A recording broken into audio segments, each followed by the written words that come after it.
샬롬. 오늘은 사순절 9번째 날입니다. 오늘 말씀의 제목은 여백 있는 언어라고 하는 제목인데요. 먼저 찬양으로 영광 올려드리겠습니다. 찬송가 488장 이 몸의 소망 무언가 함께 찬양합니다.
오늘 허락하신 말씀은 이사야서 50장 4절입니다. 주 여호와께서 학자들의 혀를 내게 주사 나로 곤고한 자를 말로 어떻게 도와줄 줄을 알게 하시고 아침마다 깨우치시며 나의 귀를 깨우치사 학자들같이 알아듣게 하시도다. 아멘.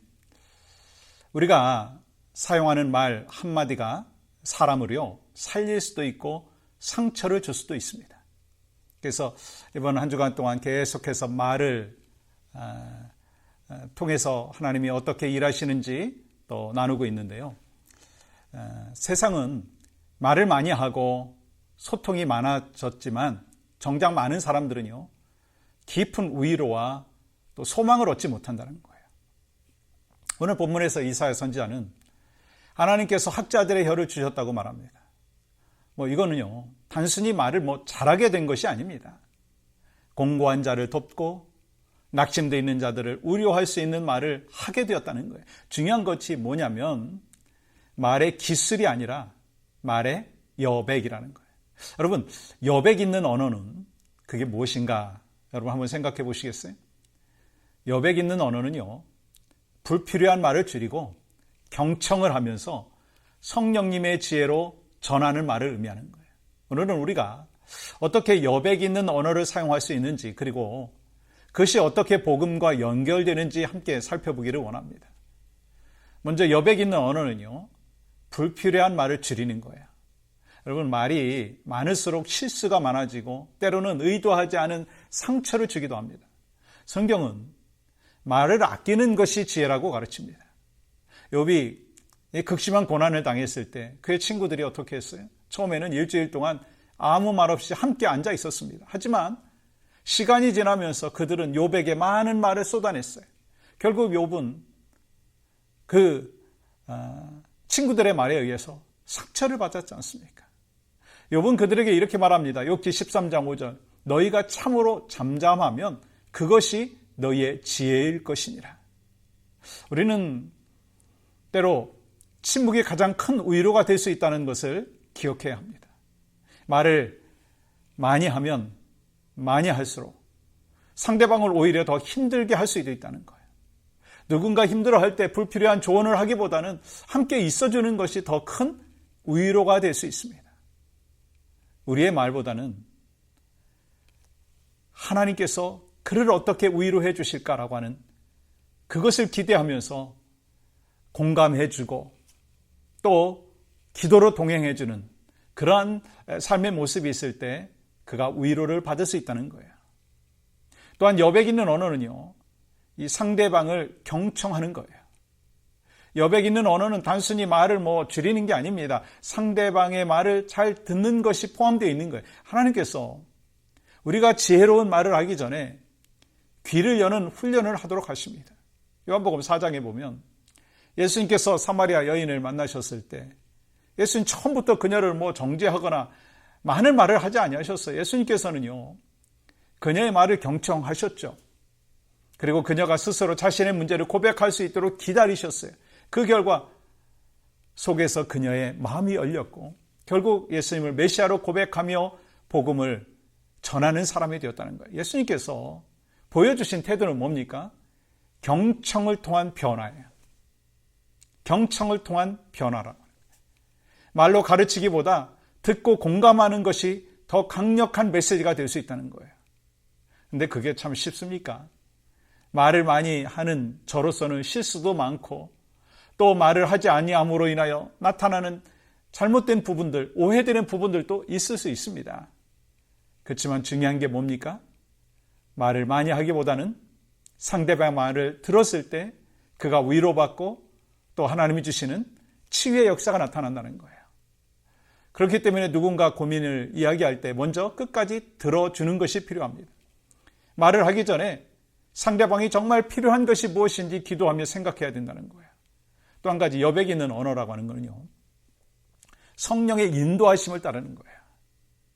우리는 말을 많이 해야 할 때가 있고 하지 말아야 될 때가 있습니다. 그걸 분별해야 된다는 거예요. 성령께서 인도하시는 말을 할 때 그것이 진정한 위로와 능력이 되는 거예요. 링컨 대통령은 남북전쟁 중에 함부로 말하지 않는 사람으로 유명했습니다. 어느 날 한 장군이 적군을 향하여 욕을 퍼부었어요.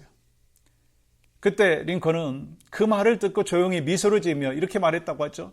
잠시만 기다려보게. 때로는 가장 강한 말은 말하지 않는 것이네. 나중에 그는 적군을 포로로 잡았을 때 그들을 존중하는 태도로 대해 주었고 그러면서 전쟁을 평화롭게 끝낼 수가 있었다는 거예요. 우리도 불필요한 말보다는 하나님의 때에 성령께서 주시는 말을 해야 된다는 거예요. 이 중요한 결정을 앞두고 있을 때 그렇기 때문에 우리는 즉각적인 반응보다 기도하는 시간을 가져야 된다는 거예요. 말하기 전에 이 말이 하나님께 영광이 될 수 있는 것인가 질문해 봐야 된다는 거예요. 오늘 말씀을 정리하려고 합니다. 우리의 언어 속에 여백을 둬야 합니다. 우리는 사순절을 지나면서 예수님을 더욱더 닮아가는 훈련을 하고 있지 않습니까? 오늘 말씀을 통해서 기억해야 될 것이 있습니다. 우리의 말 속에 여백을 둘 때 하나님의 말씀이 역사하신다는 거예요. 불필요한 말을 죽이고 상대방을 경청하면서 또한 성령의 인도하심을 따라 말하는 삶을 살 때에 우리의 언어는 하나님께서 사용하시는 위로와 소망의 도구가 될 것입니다. 여러분과 제가 가장 중요하게 기억해야 될 것이 있습니다.